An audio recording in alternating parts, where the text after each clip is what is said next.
2.5 મહિના સુધી રિપ્લેસમેન્ટમાં કરાવી, પણ અને પેઇન્ટ બહુ વધારે થતું હતું. ત્યાર પછી બીજી બધી કન્ડિશનો એવી આવી કે જે દવાની સાઈડ ઇફેક્ટો થતી હતી, તેમાં 4 મહિના સુધી બીમાર જેવા રહ્યા છે. પેલા આપણા જે પેલા ઓપરેશન કર્યું તેમાં એવી કોઈ દવા જ નથી કે પીવાની હતી, પીવાની વધારે પીવાની જ નહીં હતી એમથી.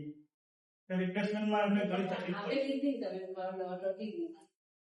આપણી પાસે કરાવી ને અમને 100% રિઝલ્ટ પણ મળ્યું.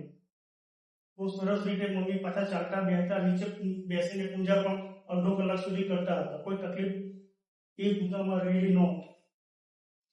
ને એવું જોતા, અનુભવ જોતા અને ચાલતા ને બધું કરતા ને જે કોઈ મેડિસિન, પહેલા તો કોઈ મેડિસિન જ નહીં હતી. ઓપરેશન પછી કોઈ લાંબી ટર્મે મેડિસિન આપી નહોતી, એટલે એની પણ એમને કોઈ સાઈડ ઇફેક્ટ આવી નહોતી. અનબેલેન્સ જગ્યામાં પણ સારી રીતે ચાલે છે. મારી વાડીએ પણ એક વસ્તુ ચાલે છે, 2-3 પોઈન્ટ જેવું જાતે અનબેલેન્સ જગ્યામાં પણ ચાલી શકે છે. એટલે મારી ગણતરી પ્રમાણે મમ્મીના અનુભવ આટલા વર્ષમાં જે એમને કર્યું, તો રેસ્ટોની મેડિકલ સાયન્સમાં એક ઘૂંટણના પેશન્ટ માટે વરદાન જ